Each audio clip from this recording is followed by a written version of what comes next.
Good morning, everybody. Good morning. Good friend of mine, no joke, a guy calls himself the Mexican Elvis.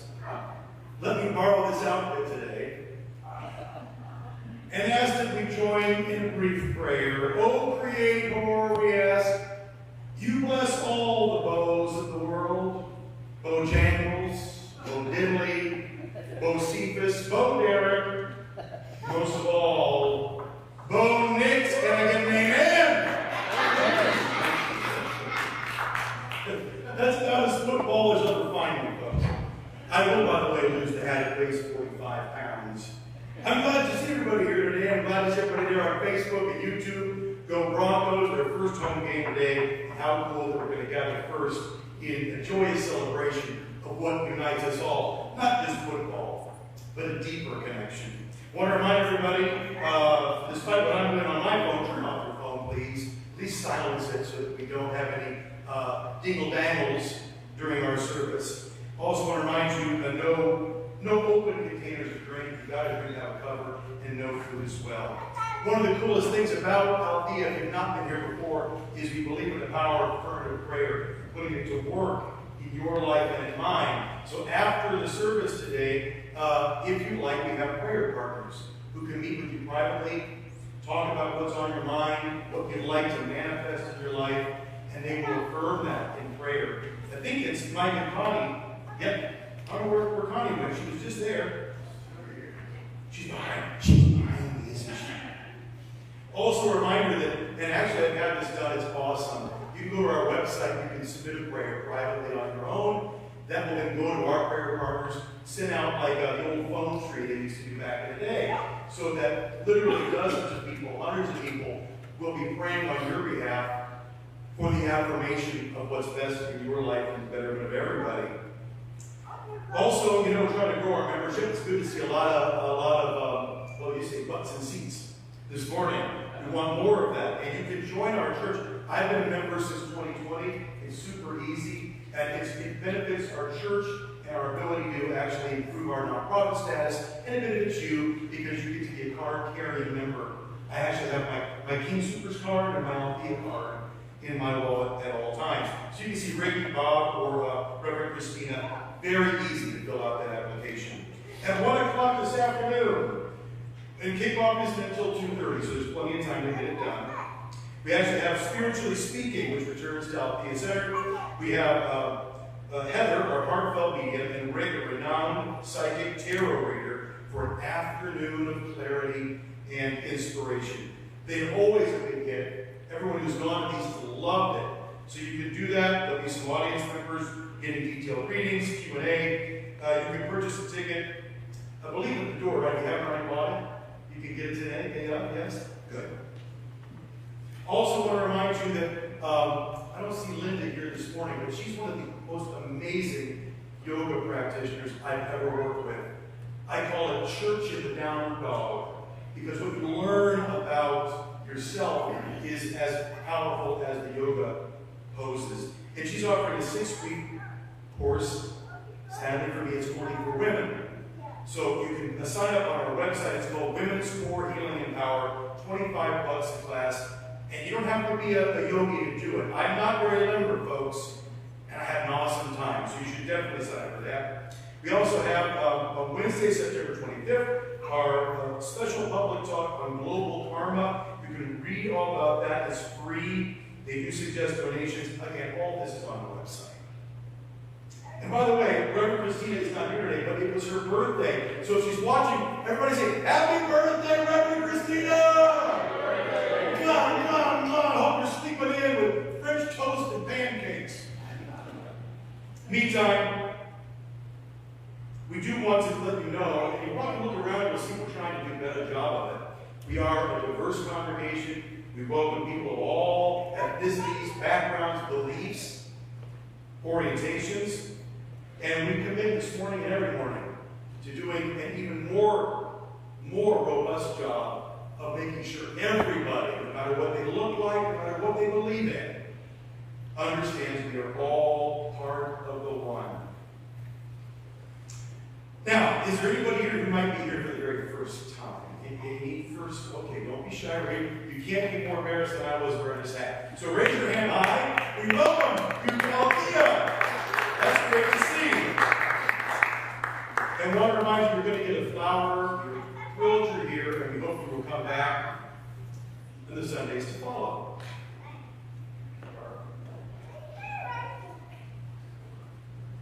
And now, she's been creeping up slowly behind me this whole time. My good friend Connie with our opening prayer.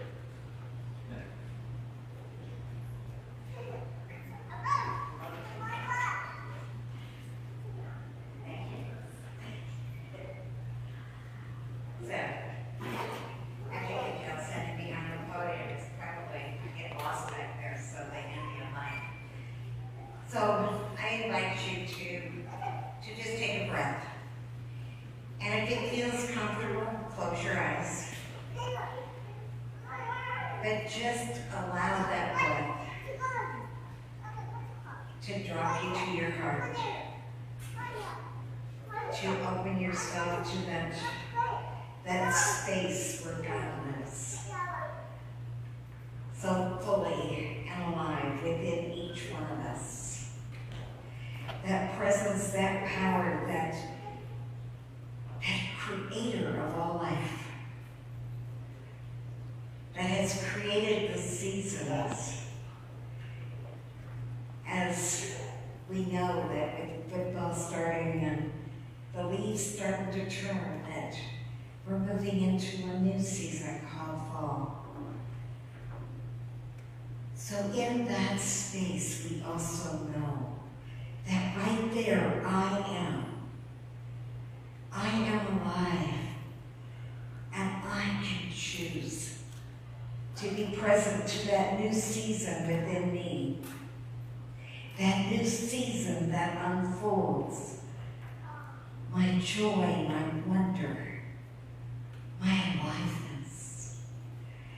And so I am claiming that season for Althea and for each one in our audience, whether you're here in person or whether you're on TV or listening on the radio, whatever. Electronics allow. But just know that I am, that God presence is already alive within you as you. And as you drop into your heart and claim the wonder of life, it unfolds it like a beautiful photograph. And so that's the idea of allowing affirmative prayer to support you, to looking at the presence of God and the wonder that I am. And then to realize that there is only one power.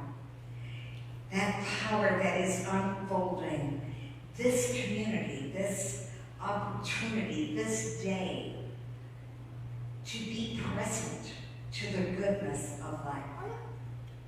For that goodness is all around us as it is in us and through us. It's in our smiles, it's in our joy, it's in our handshakes. It's everywhere as we open up to it.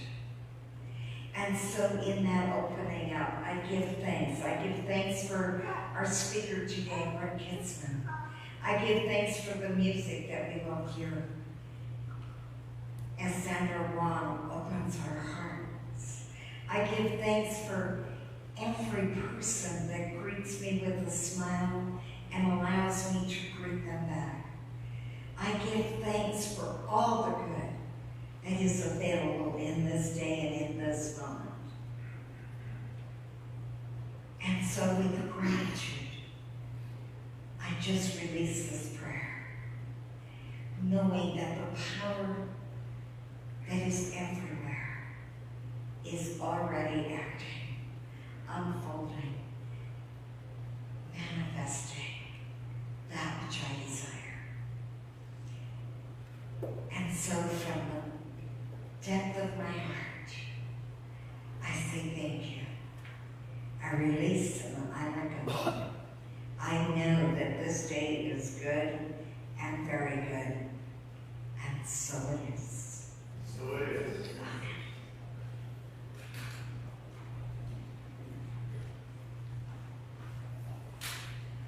Good morning. Morning. Please stand and join me in saying the statement of need. It's also in your prayer.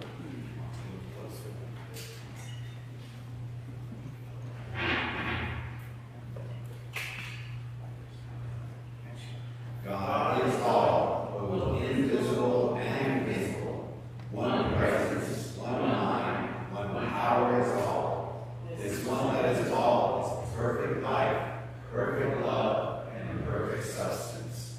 We are individualized expressions of God and are ever one with this perfect life, perfect love, and perfect substance. Please join me in singing the face of God.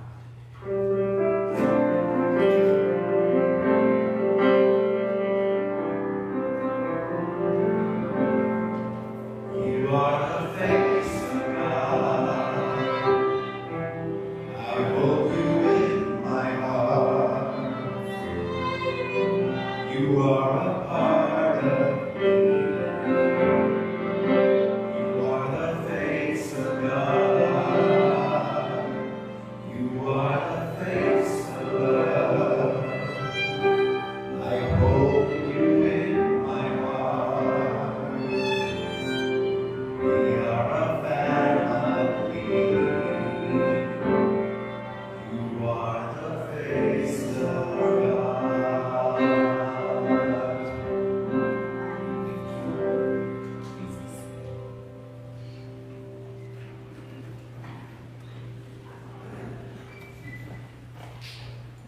You know, we've had Sandra here many, many Sundays, and I have to say, as much as I love your music, what I am most enraptured by is your smile. Because as you perform, it exudes. It's not just music, it's more than that. And I think it fits perfectly with Althea and what we're doing here. Sandra Wong, again, her journey began upstate New York. Started playing at a very young age, discovered fiddling, as we call it in Kentucky. Did no fiddle up in there, and decided she could really bridge the gap in cultures through her music. Folk music, Irish, old-time, bluegrass, vibrant, long career performing and collaborating across genres. She has toured internationally as a solo artist, and we're always so honored to have her music here at Althea. It's good to be back. And so Rick had mentioned Eric Satie. So this is a piece that normally has a fuller orchestration, but I think it works as just a solo violin, and I think you'll recognize it.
The reading this morning is a poem from Rashani Rhea, a longtime activist, prolific artist and author, and practitioner of earth-based spirituality.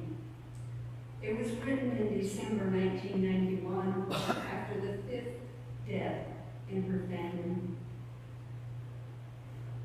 The Unbroken. There is a brokenness out of which comes the unbroken, a shatteredness out of which blooms the unshatterable. There is a sorrow beyond all grief which leads to joy fragility, out of whose depths emerges strength.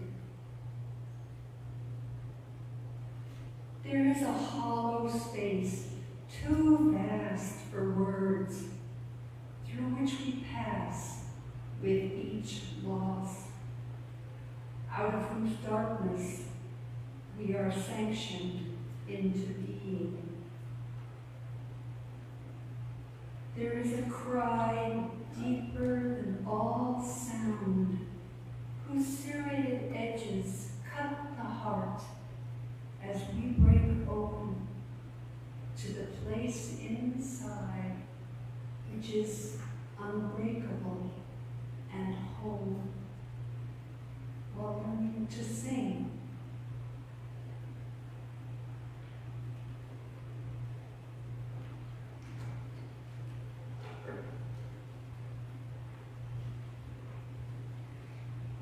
Look at me.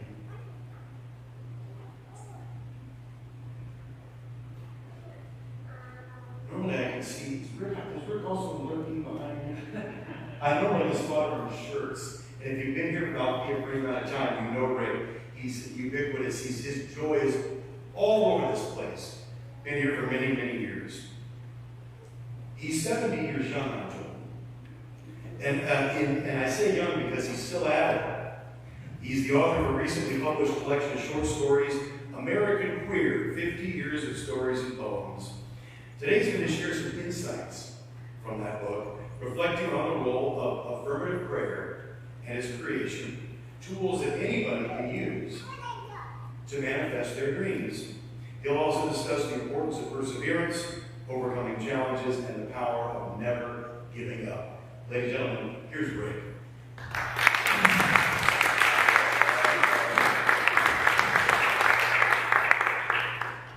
Oh, thank you. Good morning. So, this is one performance, one night only, or one day only. And I say that because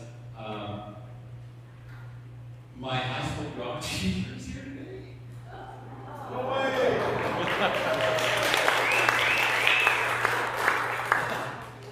Isn't that a kick in the rubber parts? So, I'm going to do an affirmative prayer, and then we'll take off from there. I want to give you an example of an affirmative prayer. So I'm just going to do a real quick short one right here, right now. And so I affirm right here and right now that there is only the one power, the one mind. It goes by any name: God, Buddha, Allah, Great Spirit. And this wondrous power is everywhere in the universe. Everywhere. And since it is everywhere, it has to be in me, and so I unify with that divine energy as an example of its divine creation.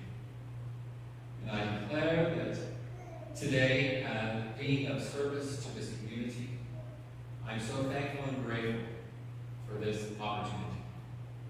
I know that this moment, and the moment for everyone right here right now, is perfect. I give my words to the law, knowing that in perfect divine order and perfect divine timing, all unfolds, and always with perfect divine love. And so it is. So it is. So, you have a handout. And if you don't, we'll get you one. Does anybody need one? Just raise your hand. One over here. Tim.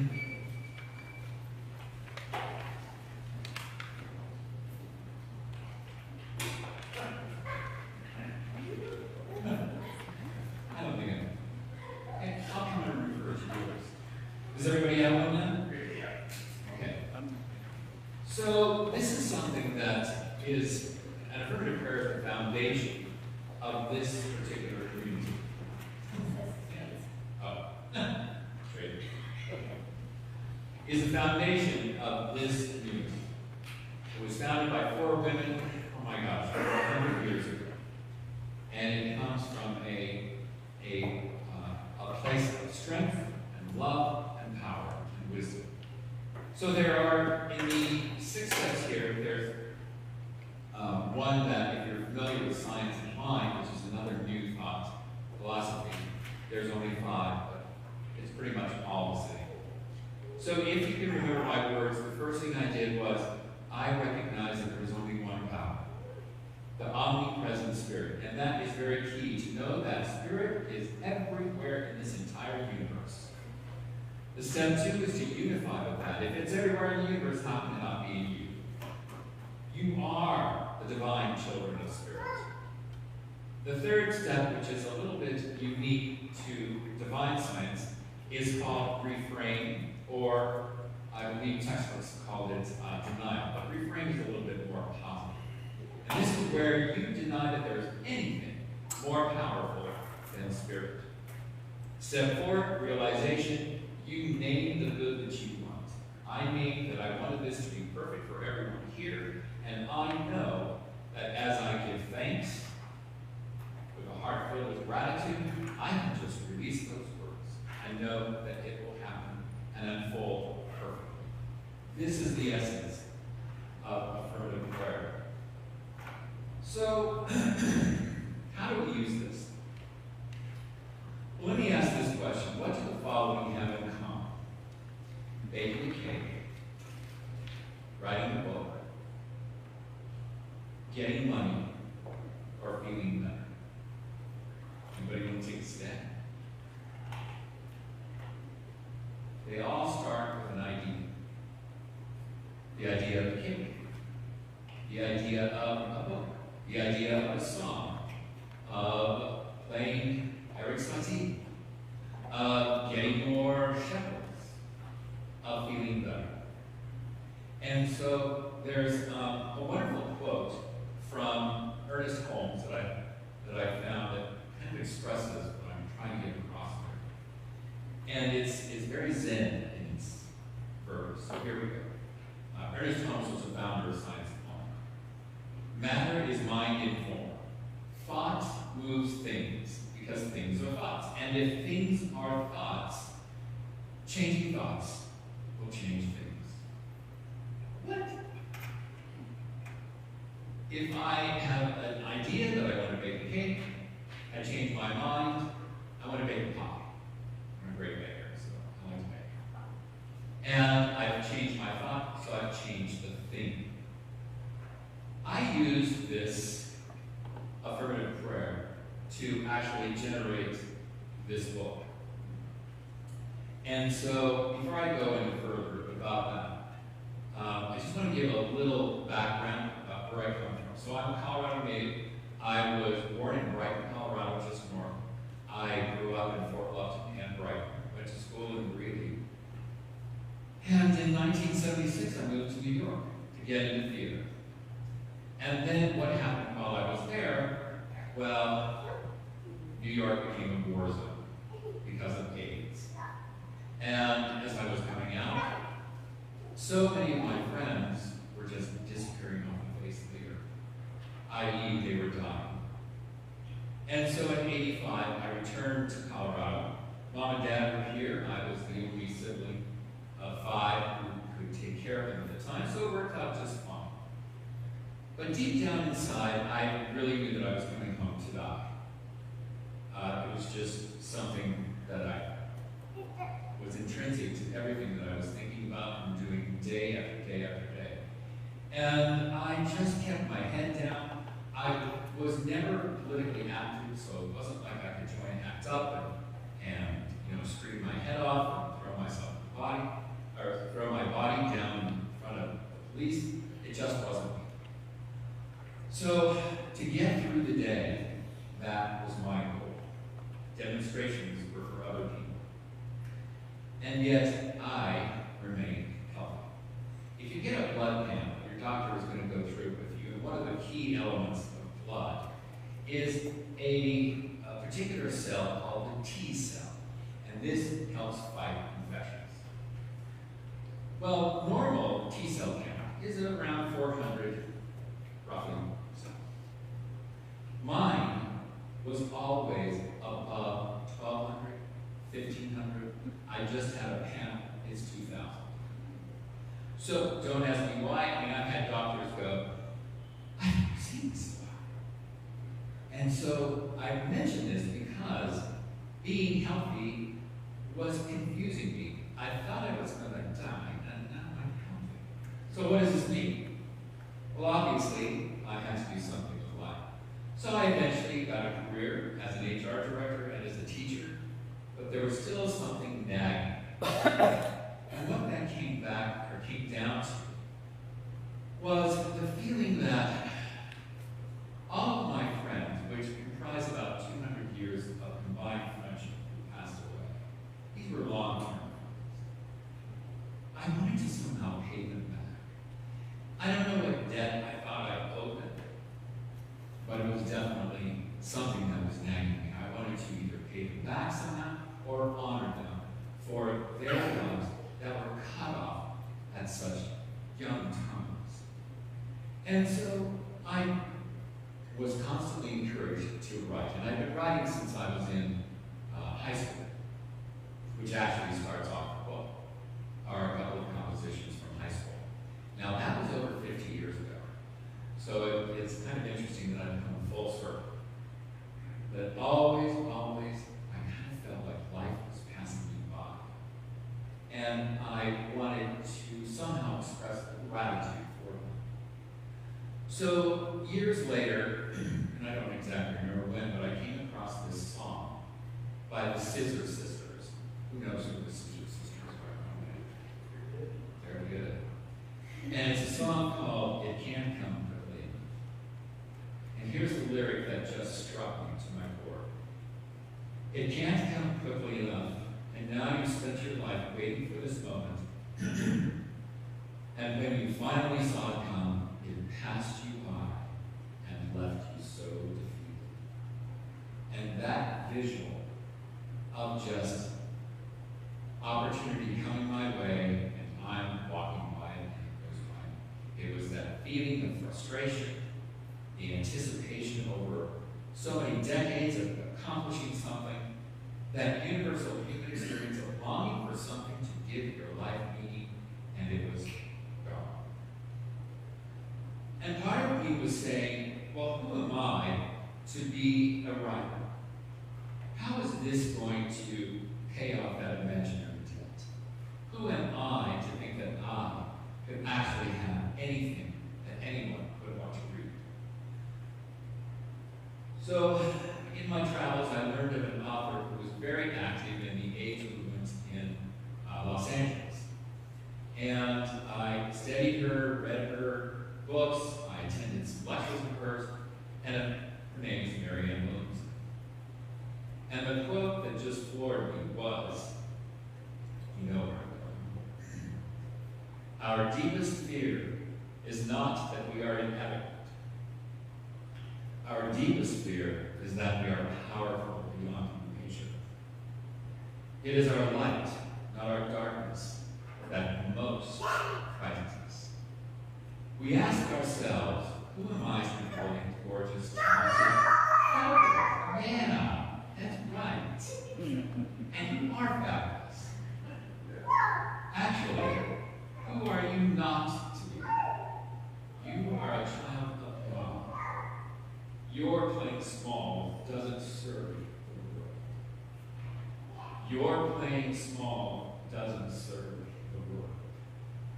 And that's true for each and every one of us. So, about 1993, I started taking classes at my alma. I became a practitioner, studied the science of mind, became a licensed practitioner, which they also use affirmative prayer as the foundation as well. And so, with all of these classes I was taking, oh, you know, what's your vision for your life? Where do you see yourself in the next 5 years? I said, well, I wanted to be a writer, wanted to be a writer, wanted to be a writer.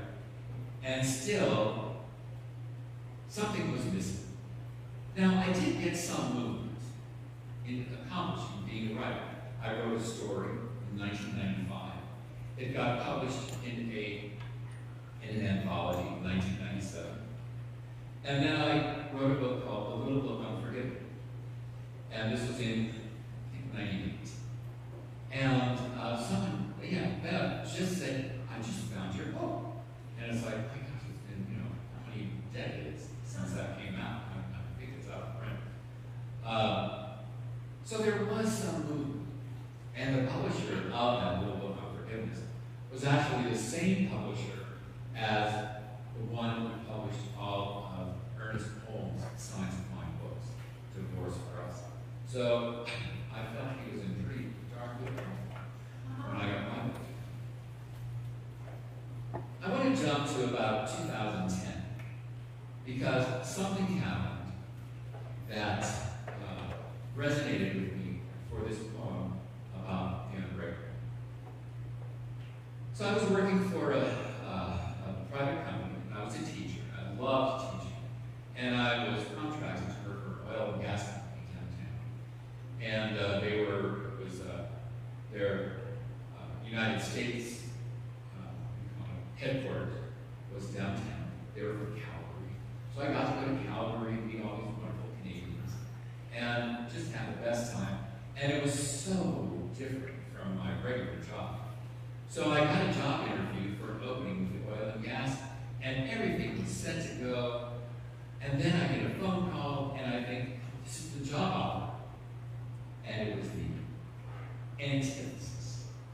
The new CEO had decided not to hire any more people. Well, thank you very much. It's been a pleasure working for you. And I don't know. There was much wailing and keening, let me just say. And snot was going everywhere. I went through a box of Kleenexes. I mean, I was rolling on the floor. It was one of the worst, I don't know, breakdowns, if not maybe even one of the only breakdowns I've ever had. To be so disappointed. But this is what I think happened. And that's why the poem that Barbara read so beautifully resonated with me. Is because when we, I'm just going to read here, when we have an experience like that, there is a hollow space too vast for words through which we pass with each loss. Out of whose darkness we are sanctioned into being, meaning we are practically forced into being alive. There is a cry deeper than all sound, and I would be willing to bet everyone here has experienced some loss of that. There is a cry deeper than all sound, whose serrated edges, there's a visual, cut the heart as we break open to the place inside, which is unbreakable. Unbreakable. The place inside which is unbreakable. That is that still small voice within you. You know you've got it. You've heard it. Pay attention to it. It's what knows the truth, with a capital T. That in spite of calamity, destitution, loss, there is a light that knows only peace and perfection. So yes, I had that experience, I broke open, but there was still this gray cloud that just seemed to follow me wherever I went. Not unlike a pig pen in peanuts, but not quite that, the same. And so, here I was, alive and healthy, and I went into therapy. And in 10 months, that gray cloud disappeared because what it was another phase of grief. I mentioned that I'd lost 200 years of divine friendship. That's a lot of grief. And it finally showed its face. And what a relief when that discovery was made. Still wanting to be right. So we jumped ahead to 2015. Mike Pence was governor of Indiana, and he was doing his swirly acts with anti-gay legislation. And this was happening in other states of the country. And I was just so infuriated. I felt so frustrated, so powerless.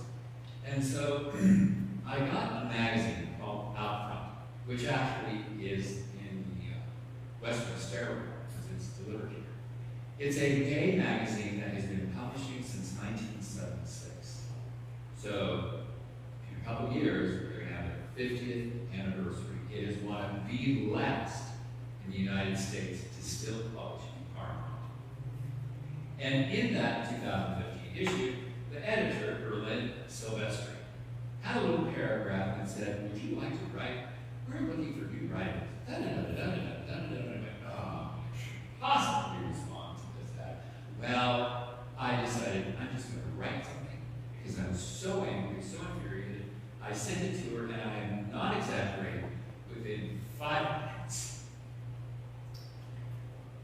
I have an email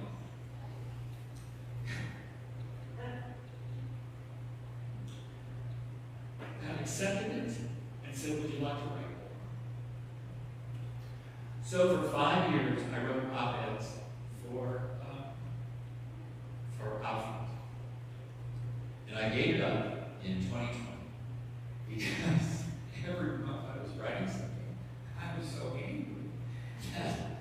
It's like, I can't get this up. You know, I mean, of course I was brilliant, but I was also very angry.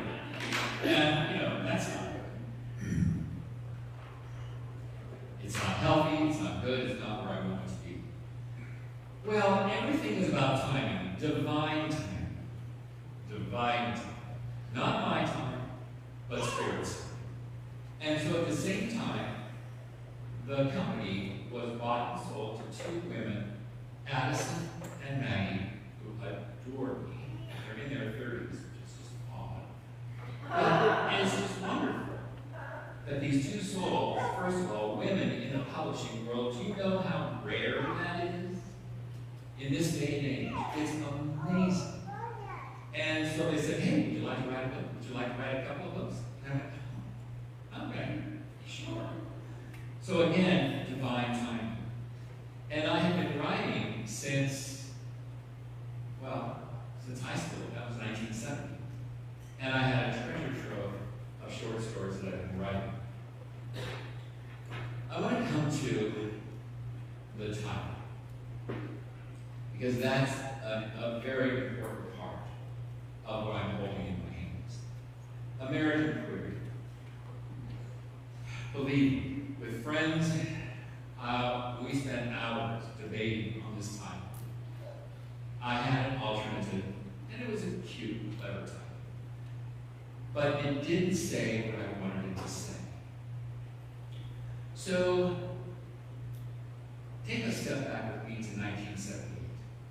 Stephen King, see where I'm going?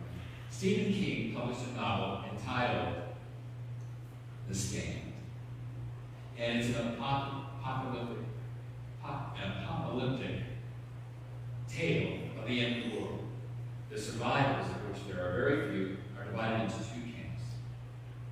The good ones go to an ancient 102-year-old grandma called Mother Abigail. And the bad ones go meet Randall Flagg in, where else? Las Vegas. Sin City. And ironically, part of that was supposed to be filmed in Boulder, because that's where the good people were. Well, that was when Amendment 2 hit the screens of the world, and there was a boycott in Colorado. So anyway, that's just a little side note there. And Mother Abigail tells a few of her disciples, you must walk to Las Vegas, and you must make your stand. Now, I don't know how you interpret stand, but for me, combining wanting to write, all of these friendships who had disappeared, all these friends who had died, the health that I was experiencing, still alive, obviously I had something to do. It felt like I needed to make a stand.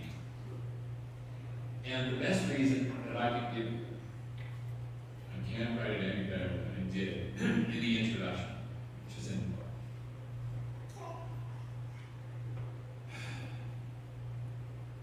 American Queer. 2 powerful words that evoke a wide range of meaning, historically and presently and personally. And I rescue them from those who have shamelessly warped and weaponized their definitions. The two fluid adjectives/nouns describe who I am. American since birth and queer or different since 4 years old. Both words, American and queer, come with privileges and problems. Sadly, millions of so-called Americans want us queers dead and gone, but they do not get to define what American means. Certainly not as delusional, mean-spirited, Bible-driven hypocrites and traitors. And I'm putting them on notice. Their pejorative use of queer is no longer an insult. It's my Latin badge of truth and courage.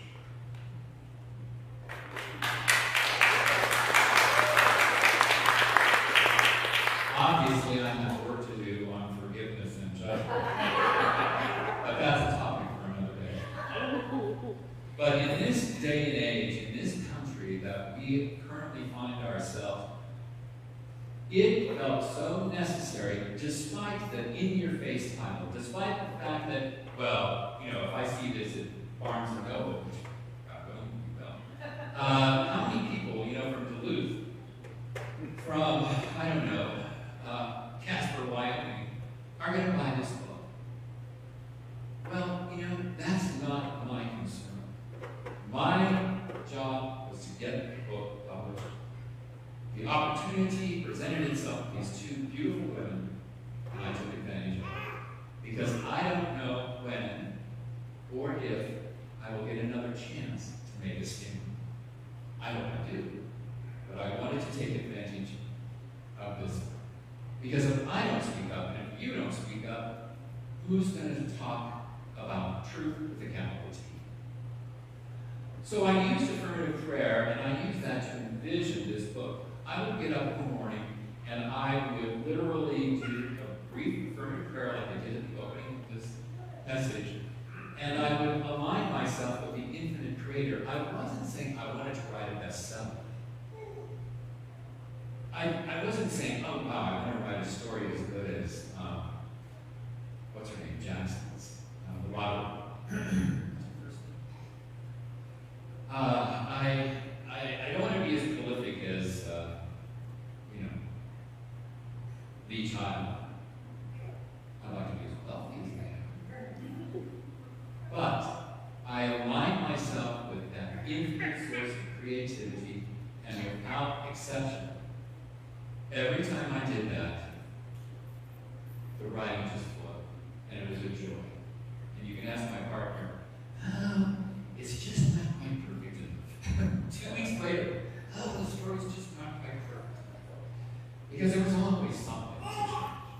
There's no such thing as good writing, only good rewriting.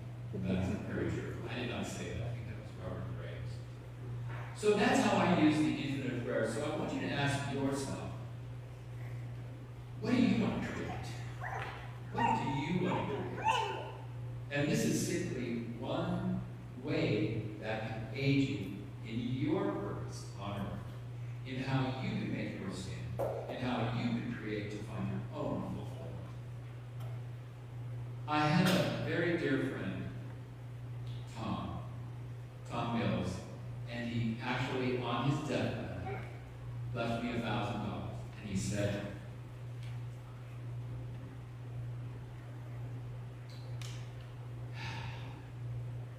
it wasn't a long speech. He said, write. So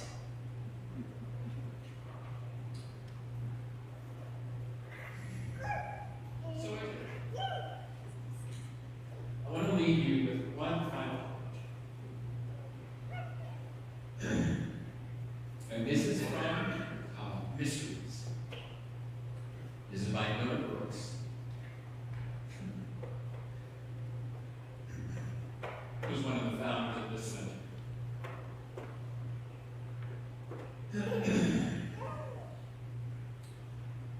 The affirmative prayer is for realization. From the dawn of consciousness, that something within has sought that something bigger. And she writes that in all caps. It is the divine purpose urge impelling us to seek for good and find it. Prayer is the method by which the sons and daughters of the one power come to realize the immediate presence and power of Spirit in their lives. Prayer is not for God's benefit, except as the one mind finds satisfaction in direct communion and companionship with its children. I want to read that last sentence again. Prayer is not for God's benefit, except as the one mind finds satisfaction in direct communion and companionship with its children. I guess God wants to be our friend. And isn't that a unique take on this thing we call human life? So, what are you going to create? And if you're comfortable, I'll pray us out. If you feel comfortable, just close your eyes. And take a couple deep breaths and just relax in this moment. And just know that there is that unbreakable part of you that rests inside your chest. That heart connection that can never be destroyed. It may experience trauma and drama, but when you focus on it, it is calm, it is peaceful, it is always there. And it is that connection to the divine power of the universe. You are a divine child of God. And I know some of you may have problems with the word God, with the word church, but I tell you right now, don't let words get into your brain. Just feel it. And each in your own way, give thanks for being on this side of the grass today. Give thanks for this wondrous body you have that allows us to move within this wonderful world. And I know that each and every one of you will find your spot if you haven't already, will find your spot in just being alive. And so I give thanks for this wonderful, sensuous opportunity for each one of you who spent some time of your day here today. And I give these words to the principle of Spirit and to the law, knowing that in divine order and divine time, divine manifestation is always made, and always, always the perfect unfoldment is made in perfect divine love. And together we say, and so it is.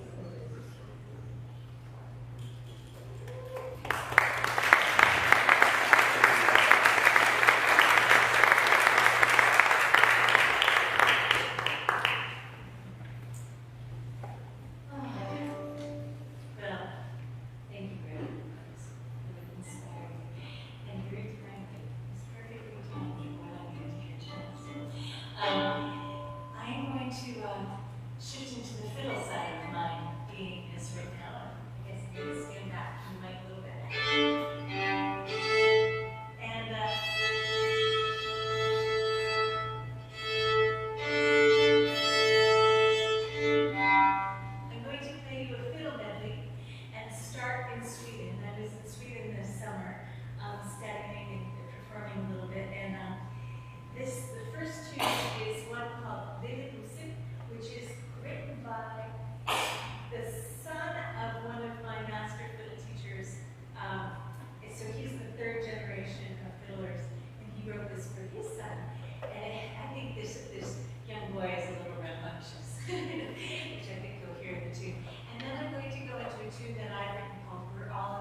There's that smile. We'll bring the ushers forward now, and as we bless the gifts together, you'll see one of the most powerful prayers I think we have about being able to say it together. The universe provides all that I need and all that I give. With great joy, I share my prosperity, planting seeds for a world I am helping manifest. So it is. I mean, now the basket, old school, we passed around, but if you're new tech, we have the dip jar in the back. You dip your credit card, $10 a dip. And you can dip as often as you like. We also have on our website a chance for you to continually give. If you'd like to do that, that'd be great as well. Rick wanted me to mention one. Where is Rick? Where is he? Still back there. He wanted me to mention one more thing. The book is for sale.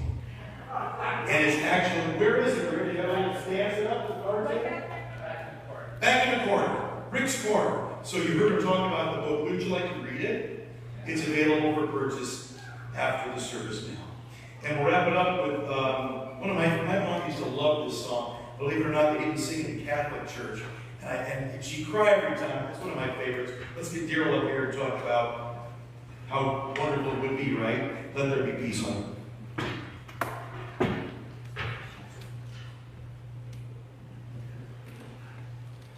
Good morning. Please stand as you're able to join us in our community song.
I'm listening to that divine urge within me. I'm listening to that divine urge within me. I'm rewriting. I'm rewriting. And reaffirming. And reaffirming. My life. I feel it.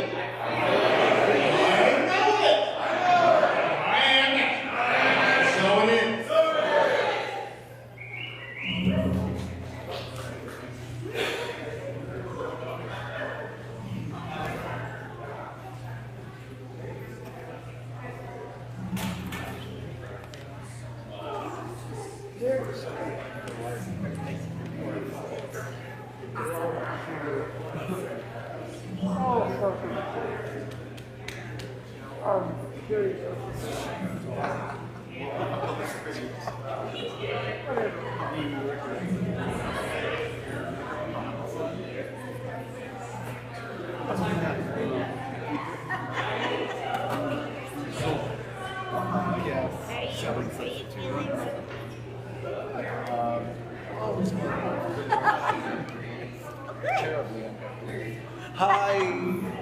How are you? How are you doing?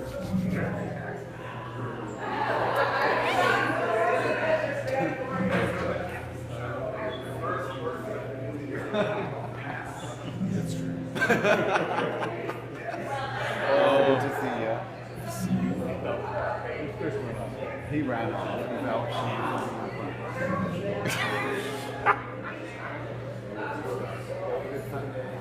Thanks, Louise. I know, I set myself a little high.